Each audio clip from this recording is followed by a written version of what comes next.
Kendrick Lamar, J. Cole, and fucking what's the other nigga? And Drake, right? They're better than Big L. Hell! Go to next. Sim, go to next. Go to next. What's happening? Hell, not better than Big L. You're bugging. Kendrick Now is you're not better bugging. than Big L. Hell, no, not better than Big L. Are you smoking? Are you smoking? Big L wasn't even. Big L wasn't what? Big L wasn't even the biggest artist of his time while he was here, bro. Yes, because you're talking about Big L. He passed away. Big L in the 90s, where you had, dude, first of all, the 90s, we were spoiled with 90s music. Where literally a guy like, people like the Far Side, who would be sucked off today, got blown to the backside in terms of like, whatever, Far Side, West Coast, that type of stuff. You're talking about, there was a freaking wealth of disgusting rappers back then. Are you kidding me? So Big L, obviously the market, I'm not saying it was saturated, but it was a lot more competitive compared to today. Where that's what I'm saying. If Drake comes out with some, not Drake, if J. Cole comes out with some half-ass woke shit, oh my gosh, yo, this shit, man, this shit hurt my heart, man. And I've heard, so look, I've heard freestyles by rappers that have been tougher than some of the shit that J. Cole or Kendrick come out with that people are talking about. Oh my gosh, this is the greatest thing I've heard since sliced bread, man. Hell no, Big L. Big L, no. I think you gotta ask this question. How would because like Guillermo was saying, there was so many artists that was nice back then, and there's still artists that's nice today, right? But how would they fare back then? If you took Kendrick Lamar, Drake, and J. Cole, and they made music back then, obviously their styles would be a little bit different. How would they fare? Yeah, but I'll put it like this: Kendrick Lamar. So, I mean, would they be what they are? Because if they had to, if back close, then bro. they had to compete with the artists that was out back then. Not would even they be able to if compete? You're talking about unless you're talking about maybe, because first of all, even the trends that have gone into why J. Cole and Kendrick Lamar have been big. Now, I'm not talking about skill wise, because I think they're both talented. I think they're both dope.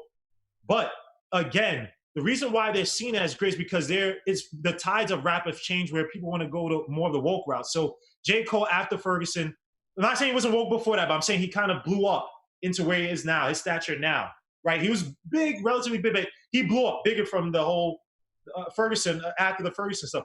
Kendrick Lamar, same thing where, that type of rap is, I'm searching for it. Now these white kids, they want to, I want to feel the wokeness, you know what I mean? Versus if they were trying to say that back then, now in the late 90s where it was shifting towards shiny suit rap and that stuff, they would have been saying, get that lyricist lounge, Talib Kweli crap the F out of here. We don't want to hear that crap. And I'm not saying that they're right for saying that. They wouldn't have been big. And if you're talking about mid-90s, you're talking about, all right, early and mid-90s, Wutang, Black Moon, original, like, come on, son, OGC, original, like, they're not going to compete with those dudes who are coming with something that was also hard, but also, I don't say woke, but enlightening too. Because that was Wu-Tang. Wu-Tang was spinning that stuff. Public Enemy, they was spinning that stuff. These guys, and then Drake?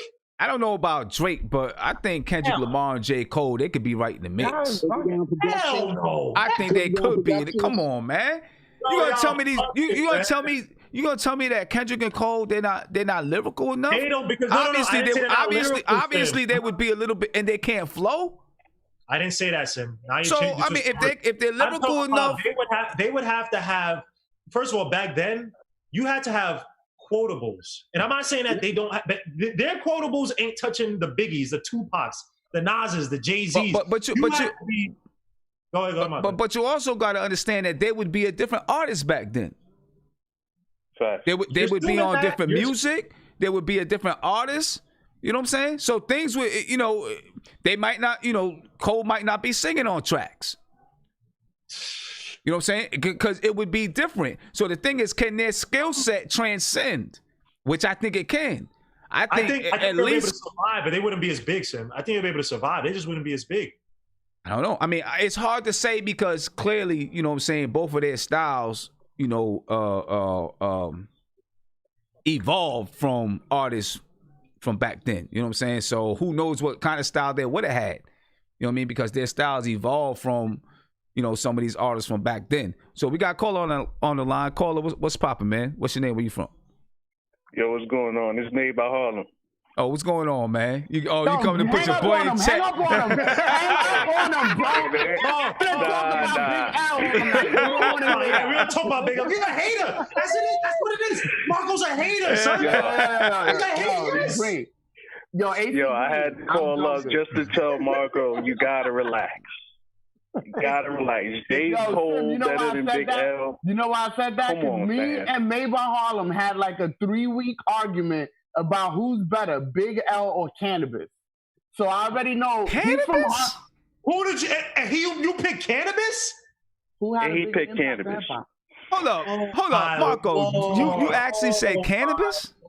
Bro, y'all niggas. He picked Cannabis. Come on, son. Come on. Yo, I just called to say you gotta relax, man. You gotta relax. I get what you're trying to say, but you gotta relax. As far as the new artists being able to hang with the old artists, saying I actually think only person that's able to do that is Kendrick Lamar. J. Cole would not stand a chance against any old artist, like any old legend. Why you think that? I just don't. He's soft, like, you know what I'm saying. He's just too soft as far as his delivery, his cadence, his songs. Like, he makes good songs. Don't get me wrong. He makes good songs, but I just don't think he doesn't have it. It sounds like he kind of tries too hard to get whatever he has. You know what I'm saying? It just doesn't come naturally like the older artists. You could tell it's like from their soul. J. Cole, I think he has to work for that. You know, he has to work for that kind of sound. And I just don't think that will really compete well against the older cats. I don't know. I think his skill set could transcend, man. I mean, he might have been rapping with Tribe or something.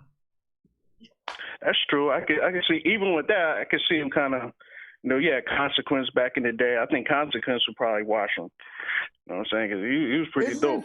It's soft rappers all through the hip hop, man. People don't. Everybody don't go to jail, man. Everybody don't go to jail. Big though.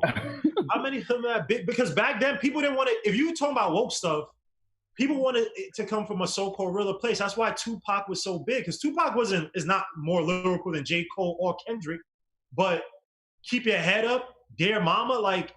You were looking to guys like Tupac. You're looking to guys like Wutang with Cream to give you so-called woke or enlightened stuff, but you wanted to come from a real place. Out of the softer rappers, like you said, Tribe Called Quest. But again, Five Dog, rest in peace. Five Dog was not seen as elite level rapper. The group was seen as elite together, but Five Dog wasn't seen as like, on that echelon of rappers. Yeah, but you can't compare J. Cole to Five Dog, bro. You gotta no. What I'm saying is that what I'm saying is that the softer rappers were not. But you just said J. Cole better than Big L. That's crazy. I said J. Cole better than Big L. Cause he hating on Big L, son. He hating on Big L. Yeah. I didn't even say J. Cole. I said Kendrick Lamar. I said Kendrick Lamar. I said Cannabis was better. No, Cannabis was the argument we was having, and the question it was a whole bunch of different questions. Okay. Who's more lyrical and who had a bigger impact in hip hop at the time? Like, y'all niggas is just thinking about Cannabis now because it's cool to hate on. Hold on. Cannabis was y'all bugging. Cannabis is a monumental artist that changed hip hop, bro. How did he change hip hop? How did he change hip hop? How did he change hip hop? With the complex metaphors that he was kicking. Oh wait, hold on, Big L did it. Big L did it. Big L was rapping like other niggas too, though. Big L wasn't even. I give Marco this. Like, Cannabis, when he did come out, Cannabis just had a different kind of energy. Like, that lyrical shit he came out with was just something kind of new. Like, you know what I'm saying? It was crazy. You know what I'm saying? So I'll give him that. But as far as like overall like career and album wise, like, nah, son. Cannabis. No one came up with that word bars. 7-minute freestyle. Cannabis came out with bars. Cannabis was the first rapper on the internet. Wait, whoa. Big L didn't do that. This dude's stolen. No, Big L didn't do that. Casualties of the Big L wasn't having bars. Literally, no. Listen to what I'm saying. No, he literally brought that expression into hip hop. He said that bars, like a count in a beat, like the four counts in a beat, like bars. Like, he came up with that expression. Like, he came up and had 100 bar rhymes, nigga. He came out and was killing every fucking freestyle and he brought he brought a higher form of expression to hip hop that to this day, when niggas rhyme complex, they be like, "Oh, you want some cannabis shit? The fuck out of here! You pay my man respect. They say that you pay my man respect." They say that almost mockingly though. Big yo, L. Yo, I mean, cannabis is. That first album was garbage. But I keep bringing this up to Marco when he talks about cannabis. So I'm saying like he's like, yo, cannabis didn't have a great career because he didn't get to work with Dre and shit like that. So I'm like, yo, all right, so boom, like, what about Big Pun that came around the same time? He was still super lyrical and was still able to deliver likable songs. You know what I'm saying? Cannabis wasn't able to deliver likable songs. Oh, that's the difference. Yo, that's the thing. Hold on, Mark. That's the thing right there. That's the thing right there. Cannabis could not deliver likable songs. But that's fine because he's a different type of dude. Like sometimes he's a Cannabis fan. Anybody? They both super lyrical. How are they different kind of dudes? They both super lyrical. Big Pun was still getting busy while making likable songs. I didn't say he wasn't lyrical. I said that Big Pun is a student of cannabis. He rhymed like that because of cannabis too. That was one of his favorite rappers, bro.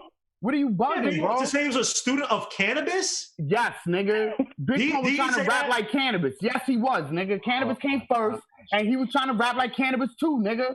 Get the fuck out of here, nigga. Y'all niggas gotta do y'all history, you're a cannabis fan, and you're sitting here trying to take up for an artist who had. I'm not a cannabis fan. I'm a fan of hip hop, and I do know cannabis. I do have songs with him. Biased. I do have songs with him, but it's not biased because I'm still dealing with. Yo, you have to understand that before L Cool J blackballed him and all of that, and before he had that first whack album because Wyclef tried to make him, like did he try to do the locks, try to format they raw shit, and it just wasn't exactly what you wanted. But the nigga Cannabis came out with a platinum album, right? That shit was platinum. At the time that it came out, it was number 2. It was the number 2 album. And you can hate it all you want, but everybody went and bought it because everybody loved Cannabis. And he put his numbers in before the album came out to where even if he came out with a whack album, people still listen to Cannabis to this day, bro. It's just but you're basing the validation on things that are, first of all, just because somebody went platinum doesn't necessarily mean they were dope. So I don't, nobody's really checking. I'm sorry. No, his influence. I could call if Cannabis didn't go platinum, I could still say whether he's dope or not. Like that doesn't. No, really but niggas be like, oh, he dropped a bullshit album, like he sold 300 copies and nobody cared. Yeah, the thing was that people got into Cannabis because of this. Cannabis. Yeah, he had some buzz. That's why that's why the album. So he had some buzz.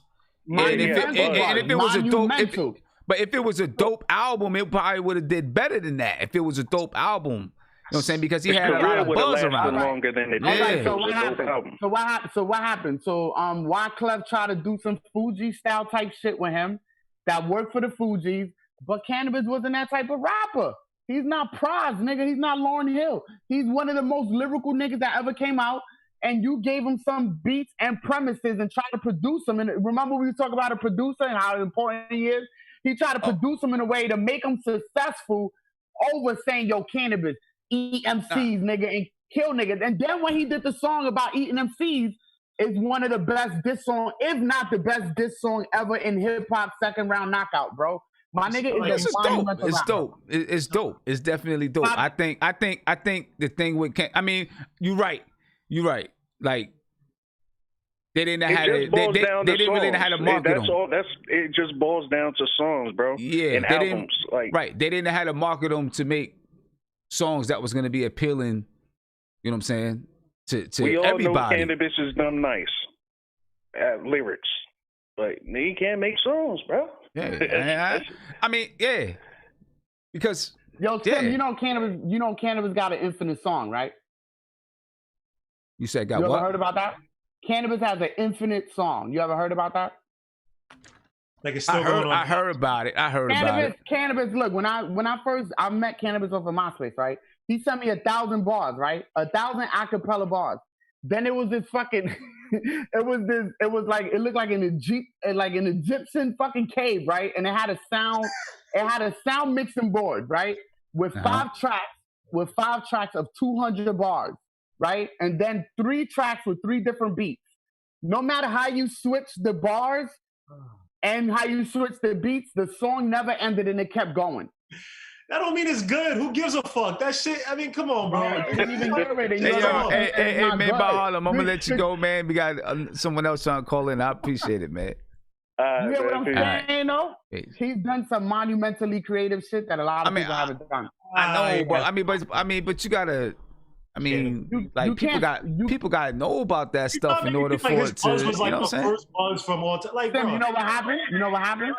LL Cool J, instead of LL Cool, you got the guy on the phone. Instead of LL Cool J battling Cannabis, LL Cool J leveraged his celebrity as the first artist on Def Jam, and he blackballed them. He did. He did. He leveled his celebrity. People from Def Jam were calling every single performing venue and saying, if you hire Cannabis to perform, you can't get nobody from Def Jam. Remember that Def Jam, Def Squad shit that was going on at the time? DMX, Method Man, Def Squad. Right. Every Def Jam artist could not perform at a place that will hire Cannabis.